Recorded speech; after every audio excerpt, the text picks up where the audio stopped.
नमस्ते दोस्तों। आज हम देखेंगे मध्य प्रदेश के सम्मान और पुरस्कार जो कि 2018-2019 के जो सम्मान पुरस्कार मिले हैं उनको इस वीडियो में मैंने शामिल किया है। तो आप अंत तक इस वीडियो में बने रहें।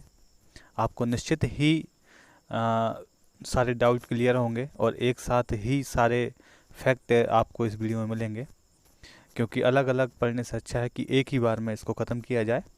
इसलिए मैंने 2018 और 19 के इसमें जो पुरस्कार मिले हैं सम्मिलित किए हैं। चलिए शुरू करते हैं बिना देरी किए हुए। सबसे पहले पढ़ते हैं कालिदास सम्मान। तो इसमें सबसे पहले याद रखने वाली चीज़ ये है कि ये शुरुआत इसकी कब से हुई। शुरुआत इसकी 1980 से हुई और इसमें जो पुरस्कार नगद राशि है 2 लाख रुपए है और ये सबसे पहले एस श्रीनिवास अय्यर जी को मिला। ये 3 चीज़ें आपको याद ही रखनी है कि इसकी शुरुआत कब से हुई, इसका नगद पुरस्कार कितना है और सबसे पहले किसको प्राप्त हुआ।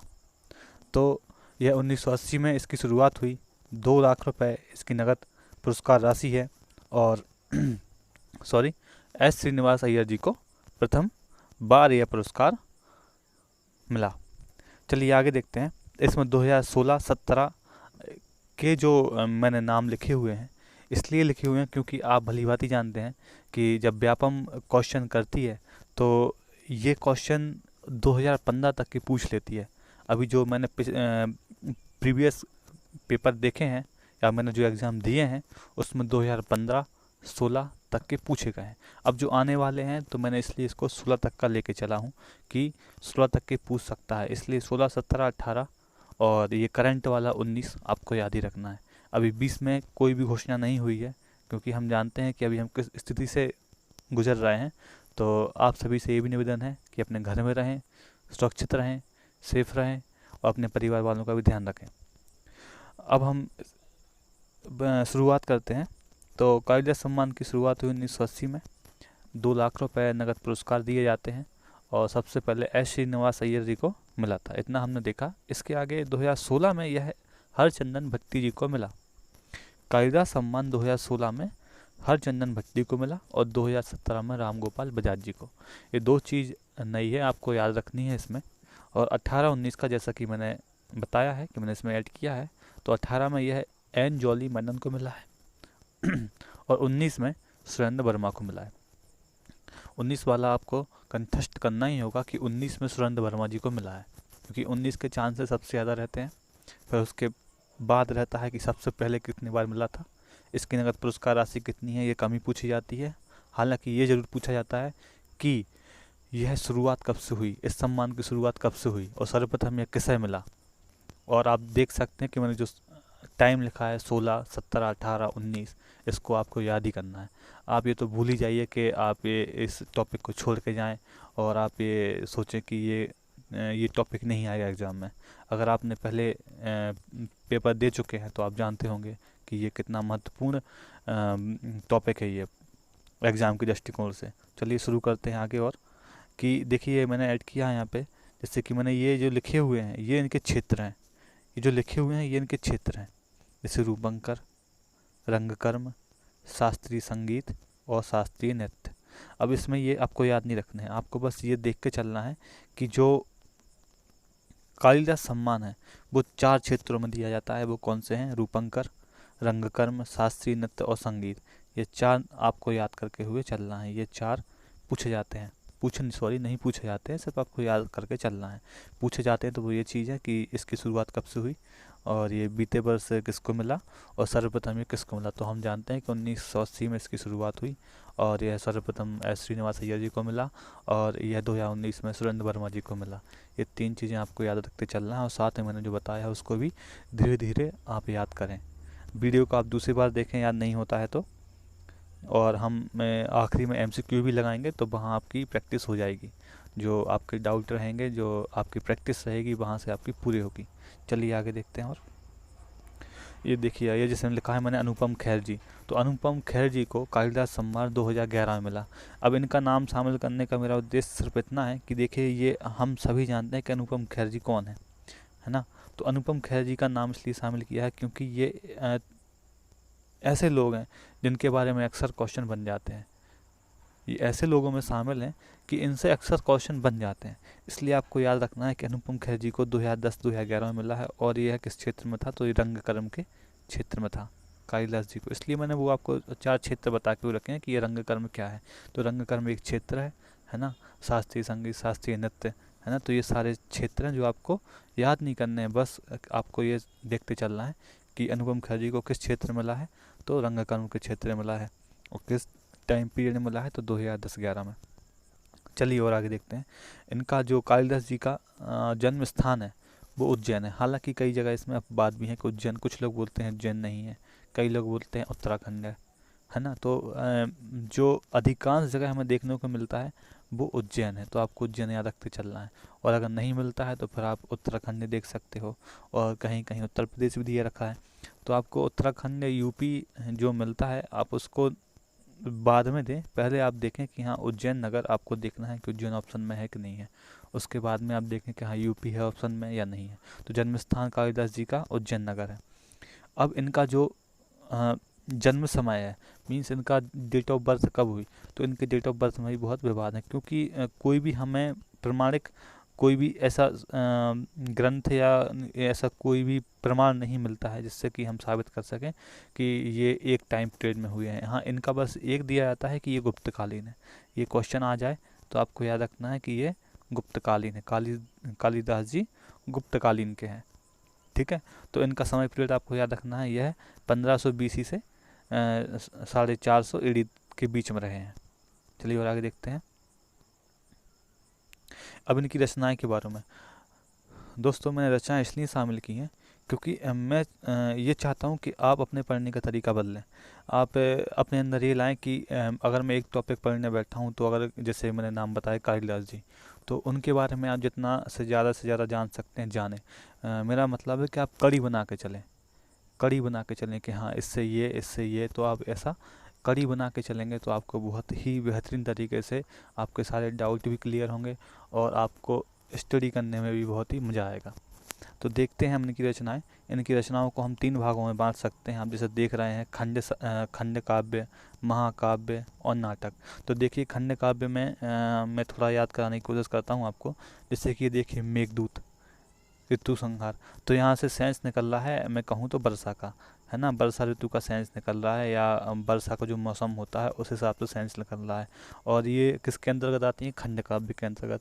तो खंड काव्य हम जानते हैं कि वर्षा जो हमारी धरा है, तो इसके अलग अलग भूखंडों में, अलग अलग क्षेत्र में, अलग अलग पैमाने पर वर्षा होती है, कहीं ज़्यादा कहीं कम।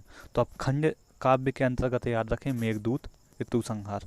चलिए आगे देखते हैं। महाकाव्य, महाकाव्य में देखिए आप रघुवंशम, क्या नाम आ रहा है, रघुवंशम, कुमार संभवम, है ना। तो यहाँ से देखिए किसका सेंस आ रहा है, हमें भगवान प्रभु राम का सेंस आ रहा है, राम भगवान का। तो राम भगवान के लिए हर चीज़ संभव है, आप जानते हैं, और ये रघुवंशी हैं, है ना। तो यहाँ देखिए महाकाव्य के अंतर्गत कौन आता है, भगवान राम का हमें सेंस आना चाहिए सीधे पढ़ते हुए। तो आपके लिए अगर ऑप्शनें मिलती हैं, कहीं इस प्रकार से क्वेश्चन आता है कि इनमें में से कालिदास जी की रचना कौन सी है, तो आपको याद रखना है कि कुमार संभवम।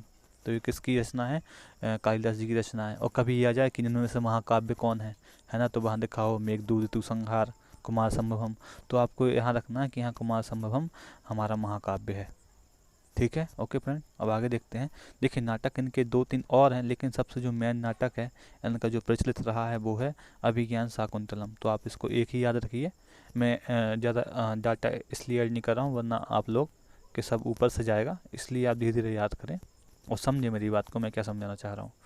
कि अभिज्ञान शाकुंतलम नाटक है। अब इसको आप कैसे याद रखेंगे, इसको ऐसे रख लिए कि देखिए जिसको थोड़ा सा ज्ञान होता है ना, थोड़ा सा कहते हैं क्या है वो कहावत, अधजल घघरी झलकत जाए। तो उस हिसाब देखिए जिसको थोड़ा बहुत भी ज्ञान होता है ना, तो वो क्या करता है, नाटक को दिखाने लगता है अपना कि अरे हम ऐसे हम वैसे।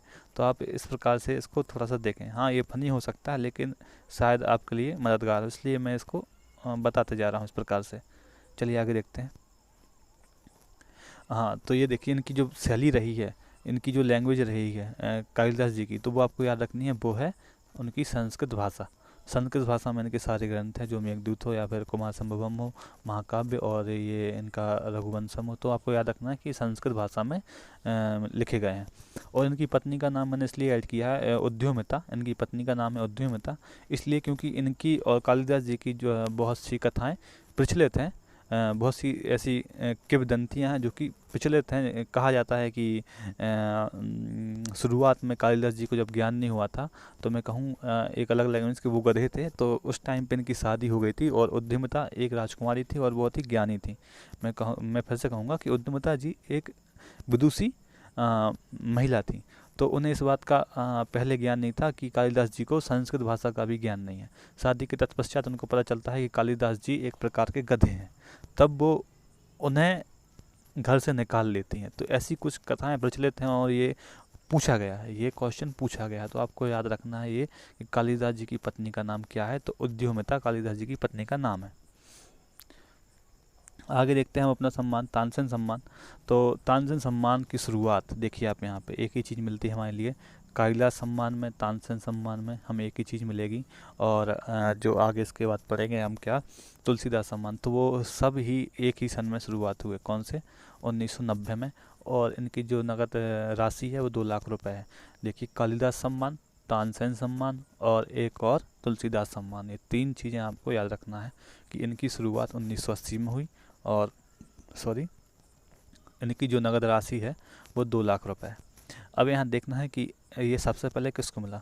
तो यहाँ देखिए मैंने 3 नाम लगातार लिखे हुए हैं, अर्थात यहाँ पे पहले साल जब ये पुरस्कार मिले 1980 में, तो ये 3 लोगों को ही एक साथ मिले, उस्ताद बिस्मिल्लाह खां, हीराबाई और कृष्णराव शंकर। आपको ये 3 नाम याद ही रखने पड़ेंगे, आपको ये नाम रटने ही पड़ेंगे, क्योंकि यहाँ से क्वेश्चन बने हुए हैं। आप प्रीवियस ईयर के क्वेश्चन उठा के देख लें, आपको ये ज़रूर मिलेंगे क्वेश्चन। आप MPSI, MP कांस्टेबल और जो भी आप के अदर जो एग्ज़ाम है जैसे कि पटवारी, तो आप देख सकते हो कि वहाँ से क्वेश्चन पूछे गए हैं। तो आपको ये याद रखना ही रखना है कि उस्ताद बिस्मिल्लाह खां, हीराबाई, कृष्णराव शंकर, है ना, जिसमें से बिस्मिल्लाह खां का कई बार पूछा गया है। ठीक है, तो आपको याद रखना है कि तानसेन सम्मान सर्वप्रथम किसको मिला, तो उस्ताद बिस्मिल्लाह खां, हीराबाई और कृष्णराव शंकर जी को मिला। अब यहाँ पे 2018-2019 के जो पुरस्कार हैं वो भी हमें याद रखना है। मंजू मेहता जी को तानसेन पुरस्कार 2018 में मिला है और 19 में विद्याधर जी को मिला है। 19 में विद्याधर जी व्यास जी को मिला है। तो आपको 18 का और 19 का याद रखना है। ओके, अब ये तानसेन सम्मान हम जानते हैं कि तानसेन जी तो संगीतज्ञ थे, संगीत के जानकार थे। और इनके बारे में जितना कहा जाए उतना कम है कि ये संगीत के कितने बड़े ज्ञाता थे। तो ये आपको याद रखना कि संगीत के क्षेत्र में दिया जाता है ना। जिनके बारे में कभी ऐसे सिली क्वेश्चन बन जाते हैं कि हमें उसका पता भी नहीं रहता। हमारे कई दोस्तों को पता भी नहीं होगा कि तानसेन सम्मान किस लिए दिया जाता है। जो इंग्लिश मीडियम से रहते हैं उन लोग को ये पता नहीं रहता है, तो इसलिए मैंने इसको ऐड किया। चलिए और आगे देखते हैं इसको। अब थोड़ा सा इनका जीवन परिचय इनका ही मैंने ऐड किया है। जो प्रमुख हमारे जो हैं रचयिता हैं, जो उनके बारे में हमें जानकारी होनी चाहिए, मैंने उन्हीं का ऐड किया है। आप टेंशन मत लीजिए कि ये वीडियो ज़्यादा लंबा होने वाला है। हाँ, थोड़ा लंबा हो सकता है, लेकिन जो मेन फैक्ट हैं वो मैंने बताया कि मैं कड़ी बनाने की कोशिश कर रहा हूँ और आपको उसी रूप में ढालने की कोशिश कर रहा हूँ कि आप अपना तरीका बदलें, थोड़ा सा चेंजेस लाएँ अपने अंदर, आपको निश्चित ही सफलता मिलेगी। देखिए जीवन परिचय कि जो हमारे तानसेन जी हैं उनका जो रहा है जन्म स्थान वो है ग्वालियर। और इनका जो समय रहा है वो हम कह सकते हैं कि देखिए ये मुग़ल काल के समकालीन रहे हैं। तो आप आ सकता है कि अकबर के समकालीन कौन है, तो आप कह सकते हैं कि हमारे तानसेन जी थे। और ये उनके नवरत्न में से भी एक थे तानसेन जी। तो ये क्वेश्चन ही बनता है कि तानसेन जी इनमें से किनके समकालीन थे। तो ये अकबर के समकालीन थे और उनके दरबार में जो 9 रत्न थे, जैसे कि आपने नाम सुना होगा बीरबल जी का, तो उनमें से एक ये भी शामिल थे तानसेन जी, जो कि नवरत्न थे। अब इनके जन्म का नाम क्या था, तो इनके जन्म का नाम है रामतनु। इनके जन्म का नाम रहा है रामतनु। ये क्वेश्चन भी जितने भी मैंने फैक्ट लिखे हैं अधिकांश में से वो क्वेश्चन आए हुए हैं। और मैंने बेकार के कोई भी ऐसे फैक्ट लेके नहीं आया हूँ कि आपको ये लगे कि ये सारे क्या क्या क्या बता रहे हैं कुछ अलग से। ऐसा कुछ अलग से नहीं, ये क्वेश्चन पूछे गए हैं, इसलिए मैंने इसको ऐड किया है। चलिए, इनके बचपन का नाम आपको याद रखना है कि रामतनु इनके बचपन का नाम था। और आगे देखते हैं, देखिए इनकी रचनाएं देखते हैं। तो इनकी रचनाएं हैं श्री गणेश स्तोत्र, रागमाला, संगीत राग। अब देखिए किसी भी काम से करने से पहले हम श्री गणेश करते हैं ना, मतलब शुरुआत कोई भी अच्छा काम करते हैं तो हम बोलते हैं हमारे कल्चर में कि हाँ भैया श्री गणेश करो। तो ये देखिए तानसेन जी की पहली रचना हमें ऐसी याद रखनी है कि श्री गणेश, और दूसरा है रागमाला, और तीसरा है संगीत राग। आपको ये तीनों याद रखनी है, ये आसान है याद रखना। चलिए आगे देखते हैं। और अब हम पढ़ते हैं तुलसीदास जी के बारे में। तो तुलसीदास जी सम्मान की शुरुआत हुई थी 1983-1984 में। सॉरी, मैंने ये शुरू में तो आपको ये बता दिया था कि 1980 में मिलता है, तो आप इसे याद रखें कि ये 1983 में मिलता है। तुलसीदास सम्मान 1983 में मिलता है, और इसकी जो नगद राशि है वो एक समान मिलती है, 2 लाख रुपए। तो आप मैंने ये गलत बता दिया, तो आप इसको याद रखें कि 1983 में 1984 के बीच में ये पुरस्कार शुरू हुआ, और इसकी नगद राशि है वो है 2 लाख रुपए। अब चलिए और आगे देखते हैं कि यह किस क्षेत्र में दिया जाता है। तो कालिदास जी का जो ये क्षेत्र है ये जरूर पूछा जाएगा, ये आपको याद रखना है। ये कालिदास सम्मान किस क्षेत्र में दिया जाता है ना। तो ये आपको याद रखना है कि ये आदिवासी लोक एवं पारंपरिक क्षेत्र में याद रखना है। आप सिर्फ ये याद रख लीजिए आदिवासी से आप वहाँ से पकड़ लेंगे, ये आदिवासी क्षेत्र में दिया जाता है। आप इस प्रकार से भी याद कर सकते हैं। अब देखते हैं सर्वप्रथम ये किसको मिला था, मतलब फर्स्ट पुरस्कार ये किसको मिला था, प्रथम पुरस्कार। तो वो मिला है गिरिजा प्रसाद जी को। गिरिजा प्रसाद जी को यह पहला पुरस्कार मिला है। देखिए तुलसी का पत्ता हम अगर देखें तो तुलसी का पत्ता आपने देखा होगा तो वो गिरता है, तो इस प्रकार याद रखें कि गिरजा, तुलसी का पत्ता गिरता है सबसे पहले, तो आपको याद रखना है गिरिजा प्रसाद। और कहीं कहीं हम देखते हैं कि कहीं पूजा में हमें तुलसी का पत्ता प्रसाद के तौर पे भी मिलता है। जब कभी हमारे यहाँ पूजा अर्चना होती है तो तुलसी का पत्ता भी प्रसाद के रूप में हमें दिया जाता है। तो आप उससे याद रखें कि गिरिजा प्रसाद को सर्वप्रथम दिया गया तुलसीदास सम्मान। अब इसको आगे देखते हैं कि 2017 में किसे मिला। 2017 में यह कैलाश चंद्र वर्मा जी को मिला, और 18 में विक्रम यादव को।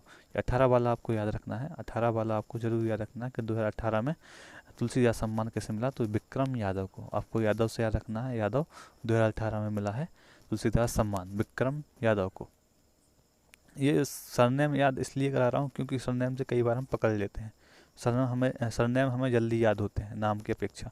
तो सरनेम को आप जरूर देखें कि तुलसीदास सम्मान जो कि 1983-84 में दिया जाता है, जिसकी नगद राशि 2 लाख रुपए है, और ये आदिवासी लोक एवं पारंपरिक क्षेत्र में दिया जाता है। जो सर्वप्रथम इसका पुरस्कार गिरिजा प्रसाद जी को मिला, और 18 का पुरस्कार विक्रम यादव को मिला। चलिए और आगे देखते हैं इसको। इनकी अब कुछ रचनाएं हैं जो हम देखते हैं तुलसीदास जी की। इसे की रचनाएं तो हमने काफ़ी बार पढ़ी हैं, तो आपको अधिकांश लोगों को याद भी होंगी। तो एक बार देख लेते हैं बस इनको कि रामचरितमानस, विनय पत्रिका, दोहावली और कवितावली। इनकी रचनाएं तो बहुत सारी हैं, लेकिन मैंने जो खास हैं वो उन्हीं को बस ऐड किया है जो एग्ज़ाम में काफ़ी बार पूछी गई हैं। इसमें से विनय पत्रिका तो आपने देखा ही होगा कि कई बार पूछी है, कई बार। और आगे देखते हैं जानकी मंगल और पार्वती मंगल। ये आपको 2 और याद रखना है, जानकी मंगल और पार्वती मंगल। ये कितनी रचनाएं, 4 और 2 6 रचनाएं, आप इनको याद करें। जानकी मंगल, पार्वती मंगल, रामचरितमानस, विनय पत्रिका, दोहावली और कवितावली। और आगे देखते हैं दोस्त। तो अब आता है लता मंगेशकर सम्मान 1984। देखिए आपने अगर एक चीज़ नोटिस की हो तो जितने भी ये सन डले हुए हैं उनको मैंने क्रम से जमाया है कि 1980 में किसको मिला। तो आप को याद रखना है कालिदास जी को मिला। शुरुआत कब हुई, तो 1980 में कालिदास जी और तानसेन जी की शुरुआत हुई। 1983-84 में किसकी शुरुआत हुई, तो तुलसीदास जी सम्मान की शुरुआत हुई। और फिर 84 में हम देखते हैं तो लता मंगेशकर सम्मान की शुरुआत हुई। तो लता मंगेशकर की सम्मान की शुरुआत 1984 में हुई, और इसमें भी 2 लाख रुपए दिए जाते हैं। इसमें कोई नई बात नहीं है, सब में अधिकांश में आपको 2 लाख मिलेंगे। तो यहाँ से क्वेश्चन पूछे जाने की संभावना बहुत कम होती है कि किस पुरस्कार में कितनी राशि दी जाती है, लेकिन फिर भी क्वेश्चन पूछे गए हैं तो आपको याद रखना है। अब ये देखते हैं कि सर्वप्रथम ये किसको मिला लता मंगेशकर सम्मान, तो ये मिला है नौशाद अली को, है ना। नौशाद अली को मिला है। लता मंगेशकर सम्मान किसको मिला है? नौशाद अली को मिला है। अब इन्हें कैसे याद रखें? इन्हें अब हम कोई भी ट्रिक ऐसे नहीं बना सकते कि, लेकिन हाँ आप देखें तो इस नाम में देखिए क्या क्या निकल रहा है। नौशाद, यहाँ देखिए साद आ रहा है, ऐसे हम देखें तो साद मीन्स सलाद टाइप का सेंस आ रहा है। तो ये देखिए लता है, और जो भी सलाद हम ककड़ी वगैरह खाते हैं वो कहाँ होती है? एक जिसमें जो उस पौधे में होती है जिसमें लता होती है ना। तो आपको इससे याद रखना है कि इससे याद रखने की कोशिश करें, वरना मेरा तो कहना यह है कि आप सीधा नाम याद रखें। लता मंगेशकर सम्मान नौशाद अली को मिला पहला पुरस्कार, और 2016 में मिला है ये अन्नू मलिक को।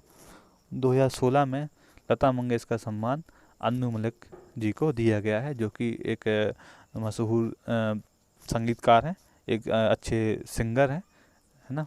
तो आपको याद रखना है अन्नू मलिक जी का। ओके फ्रेंड, आगे बढ़ते हैं हम।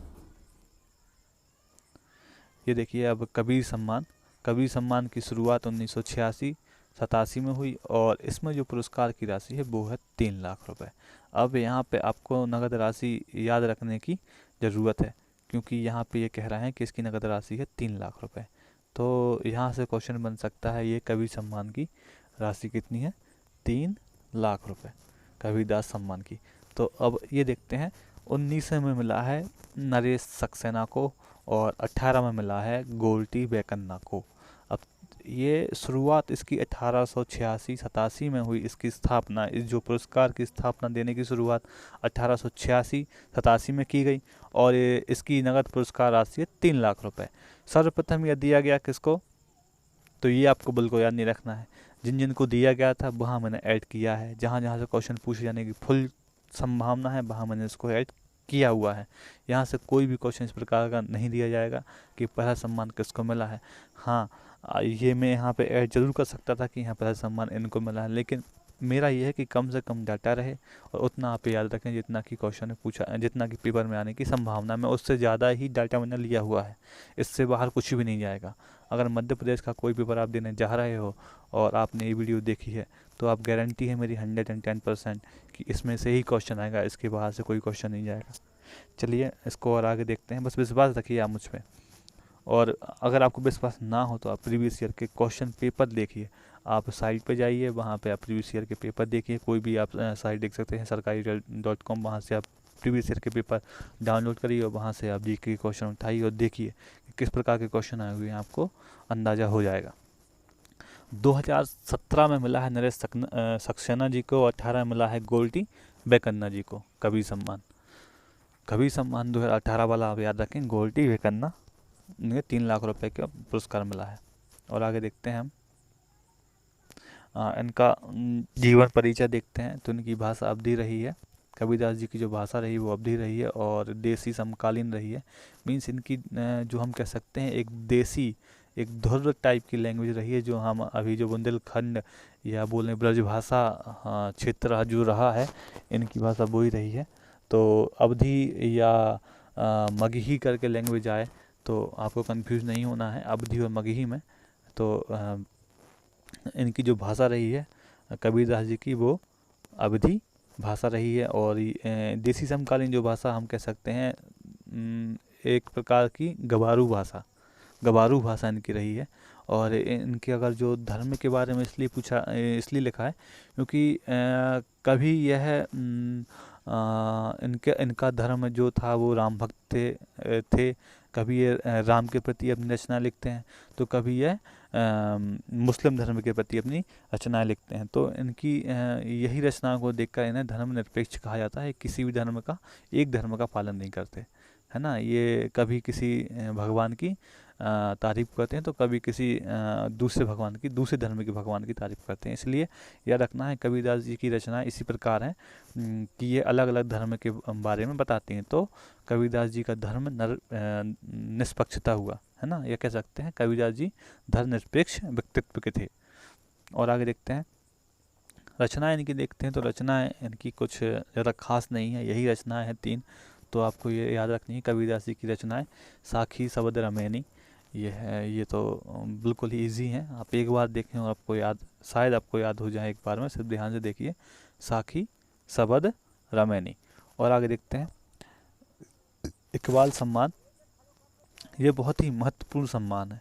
इससे कई बार क्वेश्चन बनते हैं, इससे इकबाल सम्मान, क्योंकि यह उर्दू भाषा के क्षेत्र में दिया जाता है, जो देश का सर्वोच्च उर्दू सम्मान पुरस्कार है। उर्दू में कोई विशेष कृति करने पर यह पुरस्कार दिया जाता है।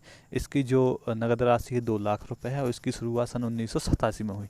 अब देखिए सन याद आप ऐसे करिए कि सबसे पहले मैंने बताया था कि कबीरदास जी का जो कालिदास जी थे, तो वो उनकी शुरुआत 1980 में हुई, और 1980 में तानसेन जी की शुरुआत हुई, 1983-84 में तुलसीदास जी की, और 1984 में लता मंगेशकर जी की पुरस्कार की शुरुआत हुई। अब हम देखते हैं इकबाल सम्मान की शुरुआत हुई 1987 में। तो 1987 में इकबाल सम्मान की शुरुआत होती है और इसमें 2 लाख रुपए का नगद पुरस्कार दिया जाता है। देश का सर्वोच्च उर्दू सम्मान है, अब देखिए इनके नाम से ही सेंस आता है कि ये मुस्लिम समुदाय के व्यक्ति हैं, तो ये उर्दू लैंग्वेज के क्षेत्र में दिया जाता है, तो इसे याद करना बहुत ही आसान हो जाता है इस मामले में। तो उर्दू भाषा का यह सबसे ऊंचा सम्मान है, सर्वोच्च सम्मान है, और यह सर्वप्रथम मिला अली सरदार जाफरी को। आपको सरदार नाम से याद रखें कि अली सरदार जाफरी जी को यह सबसे पहले सम्मान मिला, इकबाल सम्मान। अब देखते हैं कि 2017 में मिला है ये सम्मुखुर रहमान को मिला ये 2017 में। सम्मुखुर रहमान फारसी का थोड़ा नाम कठिन सा है, तो आप थोड़ा देखें। 2017 में मिला है सम्मुखुर रहमान फारूकी को, और 18 में मिला है यह गजनफर अली को। अब देखिए जो 2 लाख रुपए की राशि मैंने बताई, तो शुरुआत में यह 50,000 रुपये की राशि दी जाती थी, फिर इसमें बदलाव करके 2 लाख रुपए की राशि दी जाती है। ये सिर्फ एडिशनल फैक्ट है, इसमें आपकी सिर्फ जानकारी के लिए मैंने लिखा है, ये परीक्षा के दृष्टिकोण से महत्वपूर्ण नहीं है। आपको सिर्फ इतना याद रखना कि 2 लाख रुपए की राशि दी जाती है। और 18 में यह गजनफर अली को, देखिए गजनफर अली को, और अली सरदार जाफरी, तो अली सरदार जाफरी प्रथम थे, और अभी सबसे आखिरी के कहा जाए 2018 के हैं तो गजनफर अली हैं। और आगे देखते हैं मैथिली शरण गुप्त सम्मान, तो ये सम्मान भी 1987 और 88 में स्थापित किया गया, और इसकी जो राशि है वो शुरुआत में 51,000 थी, जैसा कि मैंने पिछले में बताया कि इकबाल सम्मान भी शुरुआत में 50,000 की राशि दी जाती थी, और मैथिली शरण गुप्त में 51,000 की राशि दी जाती है। अब तत्पश्चात इसकी राशि में बढ़ोतरी करके 2 लाख रुपए कर दिया गया, और सर्वप्रथम ये मिला है शमशेर बहादुर सैन को। तो ये नाम बहुत ही महत्वपूर्ण हो जाता है, शमशेर बहादुर सैन को, तो आपको ये नाम याद रखना है, शमशेर बहादुर सैन। तो मैथिली शरण गुप्त सम्मान मिला है शमशेर बहादुर सैन। अब देखिए गुप्त से आया तो गुप्तकालीन कौन थे, आप कमेंट बॉक्स में इसका आंसर जरूर करें, गुप्तकालीन इनमें से कौन थे। इतने ही मैंने अभी बताए हैं आपको, तो जिनका समय पीरियड रहा है तो आप वो जरूर बताएं गुप्तकालीन कौन थे। तो और आगे देखते हैं, तो ये अब आते हैं सलीम खान जी, है ना। सलीम खान को ये हमारे सलमान खान के पिताश्री हैं, तो आपको याद रखना है कि 2009-10 में मैथिली शरण गुप्त सम्मान दिया गया सलीम खान जी को, और 17 में राजेश जोशी को, 18 में मंजूषा एहतेशाम, है ना। तो मंजूषा हमारी आप में से कई लोगों ने पढ़ी भी हो शायद तक, कि मंजूषा एक जनरल नॉलेज की बुक है, तो आप उससे भी याद रखें। 2018 में मैथिली शरण गुप्त की जो विजेता रहे हैं वो हमारी मंजूषा पुस्तक ही रही है, ऐसे याद रखें। कुछ फनी टाइप में पढ़ें तो आपको ही मज़ा आएगा, और इसको याद रखने का यही सिर्फ एक मुद्दा है कि आप इसको बार बार रिवाइज़ करें। आपको कुछ नहीं करना, आप मैंने PDF इस तरीके से बनाई है कि आप इसका स्क्रीनशॉट भी ले सकते हैं और इसको अलग तरीके से पढ़ भी सकते हैं। चलिए और आगे देखते हैं। इन्हीं कुछ और रचनाएं देखी हैं तो महाकाव्य रचनाएं मिलती हैं इनकी साकेत और ये यशोधरा। इनकी रचनाएं तो अनेकों हैं, लेकिन जो महत्वपूर्ण रचनाएं हैं वो इसी प्रकार हैं। पहली आप देख सकते हैं महाकाव्य में साकेत, यशोधरा, और खंड काव्य में आप देख सकते हैं पंचवटी सबसे महत्वपूर्ण रचना है। द्वापर उनमें से एक है, जयद्रथ वध और भारत भारती। तो आपको रचना देखनी है कौन कौन सी, साकेत, यशोधरा जो कि महाकाव्य हैं मैथिली शरण गुप्त जी के, साकेत, यशोधरा, और जो खंड काव्य वो है जयद्रथवध, भारत भारती और पंचवटी और द्वापर। चलिए और आगे देखते हैं। जैसे शरद जोशी सम्मान, तो शरद जोशी सम्मान की शुरुआत 1992 और 93 में हुई, और इसकी जो सम्मान निधि है या कहें जो नगद पुरस्कार है 1 लाख रुपए है। और यह जो सर्वप्रथम मिला है इनके गुरु को दिया गया है, इनके गुरु हरिशंकर परसाई जी को शरद जोशी सम्मान सर्वप्रथम इनके गुरु को मिला, गुरु हरिशंकर परसाई जी को। और यह 2017 में मिला है व्यास यशवंत व्यास जी को, और 18 में रवीश कुमार जी को मिला है। रवीश कुमार ये वही हैं जो NDTV में एक पत्रकार हैं जिन्हें आप हम सभी भली भांति जानते हैं। तो आपको याद रखना है कि 2018 का जो शरद जोशी सम्मान है वह रवीश कुमार जी को मिला, जो कि NDTV के एक पत्रकार हैं। और सर्वप्रथम यह गुरु हरिशंकर परसाई जी को मिला। इसकी जो शुरुआत है 1992 और 93 में हुई। इसका जो नगद पुरस्कार 1 लाख रुपए है, और 17 में यह यशवंत व्यास जी को दिया गया है। ये सभी इसके फैक्ट हैं जो आपको भली भांति याद रखने हैं। बहुत ही ध्यानपूर्वक आप इस वीडियो को पूरा देखिए, और आपको कोई डाउट आता है तो आप ज़रूर कमेंट बॉक्स में बताएं कि आपको यहाँ पर समस्या है। चलिए और आगे देखते हैं। अगला सम्मान है किशोर कुमार सम्मान। अब देखिए यहाँ पर मैंने मंडला रखा है, तो यह हमारे मध्य प्रदेश के मंडला ज़िले से संबंधित हैं। इनका जन्म मंडला में हुआ, और इस सम्मान की शुरुआत सन 1997 में हुई, और ये सर्वप्रथम दिया गया ऋषिकेश मुखर्जी को।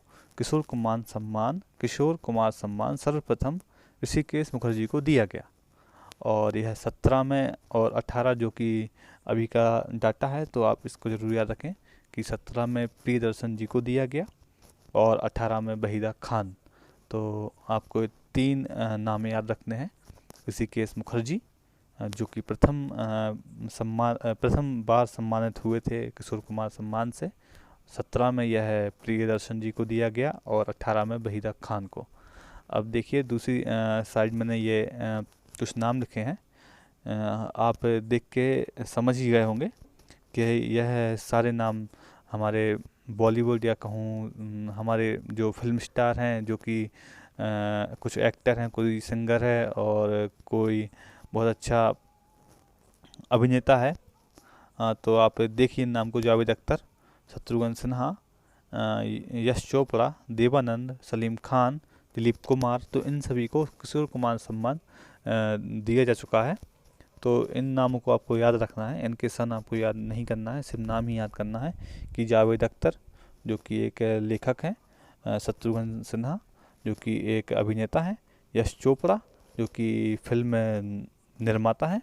आपने नाम सुना होगा धूम 2, धूम 3, तो यह इन्हीं के द्वारा बनाई गई है। और देवानंद साहब को हम भली भांति जानते हैं। सलीम खान जैसा कि मैंने अभी पहले बताया कि यह सलमान खान के पिताश्री हैं। और दिलीप कुमार जो कि हमारे पहले सुपर हीरो रहे हैं। तो आप इन सभी के नाम याद रखें। चलिए और आगे देखते हैं। महात्मा गांधी सम्मान। तो महात्मा गांधी सम्मान की शुरुआत हुई सन 1995-1996 में, और यह किस क्षेत्र में दिया जाता है, तो यह सामाजिक क्षेत्र में दिया जाता है। जैसे कि महात्मा गांधी एक सामाजिक कार्यकर्ता थे, तो उसी प्रकार आप जान सकते हैं कि यह सामाजिक क्षेत्र में ही दिए जाने वाला पुरस्कार है। और यह 2018 में जो मिला है तो लोकायुक्त संस्था को मिला है। कहीं कहीं लोकायुक्त संस्था लिखा हुआ है, तो आप उसमें कंफ्यूज ना हो। 2018 में जो महात्मा गांधी सम्मान दिया गया है वह लोकायुक्त संस्था को दिया गया है। अब हम देखेंगे महारानी अहल्याबाई सम्मान को। तो यह सम्मान दिया जाता है आदिवासी लोक तथा पारंपरिक कला के क्षेत्र में। जैसा कि हमने ये देखा था, इसी क्षेत्र में हम तुलसीदास सम्मान भी देते रहे हैं, जो कि सन 1983-84 से दिया जाता था। उसी प्रकार आपको याद रखना है कि यह सम्मान 1996-97 में दिया जाता है, और इसकी जो नगद राशि है 2 लाख रुपए है। सर्वप्रथम अहल्याबाई सम्मान कृष्णा वर्मा को दिया गया, और 2018 का शांति देवी जी को। देखिए अब फिर से हम इसको रिवाइज करते हैं कि अहिल्याबाई सम्मान की शुरुआत सन 1996-97 में हुई। जो इसका क्षेत्र है, पुरस्कार क्षेत्र, वो है आदिवासी लोक तथा पारंपरिक कला के क्षेत्र में यह सम्मान दिया जाता है। इसकी जो सम्मान निधि है, पुरस्कार है, वो है 2 लाख रुपए है और सर्वप्रथम यह कृष्णा वर्मा को दिया गया। 2018 में यह पुरस्कार शांति देवी जी को दिया गया। चलिए और आगे देखते हैं। राज्य स्तर का शिखर सम्मान। अब ये देखिए, ये हमारे राज्य स्तर का राष्ट्रीय शिखर सम्मान है। तो इसकी शुरुआत सन 1981 में हुई। इसे मैंने आखिरी में इसलिए दिया क्योंकि यह किसी नाम विशेष से ना होकर एक शिखर सम्मान है, इसलिए मैंने इसको अंत में शामिल किया। और हाँ फ्रेंड, जो मैंने कहा MCQ का, तो ये वीडियो कुछ ज़्यादा लंबा हो चला है, इस कारण बस मैंने इसमें MCQ ऐड नहीं कर रहा हूँ, अन्यथा हमारी वीडियो और लंबी हो जाएगी। आप कमेंट करके इस वीडियो का इस वीडियो में आप कमेंट करके बताएं, तो MCQ भी आपको एक वीडियो बना दी जाएगी। चलिए तो इसको देख लेते हैं हम एक बार कि राज्य स्तर का शिखर सम्मान सन 1981 में इसकी शुरुआत हुई और इसमें 62,000 रुपये दिए जाते हैं सम्मान निधि के तौर पर। और यह साहित्यिक क्षेत्र में दिया जाता है, जिसे हम रंगकर्म क्षेत्र भी इसमें हम शामिल कर सकते हैं। साहित्यिक क्षेत्र में याद रखें आप कि राज्य स्तर का शिखर सम्मान है वो साहित्यिक क्षेत्र में दिया जाता है। यह 2018 में 3 लोगों को दिया गया है, जो कि अलग अलग भाषा से संबंधित हैं। जैसे हिंदी के लिए श्री शशांक जी को दिया गया है, उर्दू के लिए सादिक के लिए दिया गया है और संस्कृत में कृष्णकांत चतुर्वेदी जी को दिया गया है। तो ये रही फ्रेंड हमारी आज की वीडियो। इसे आज हम यहीं पे विराम देते हैं। आप कमेंट करके ज़रूर बताएं कि आपको वीडियो कैसा लगा, और आपको MCQ चाहिए तो आप कमेंट करके ये भी बताएं। और जो भी डाउट है तो आप पूछें, और आप अगला वीडियो किस टॉपिक पर चाहते हैं तो वो भी आप कमेंट करके बताएं। उस टॉपिक पर वीडियो बना दी जाएगी, या कोई कोर्स जो आपको कंप्लीट करना है तो आप वो भी बताएं। और साथ ही फ्रेंड, आपको ये पसंद आया तो लाइक ज़रूर करें, और हमारे चैनल एग्ज़ाम हब 2.0 को सब्सक्राइब करें ताकि ऐसी वीडियो आपको मिलते रहें। धन्यवाद।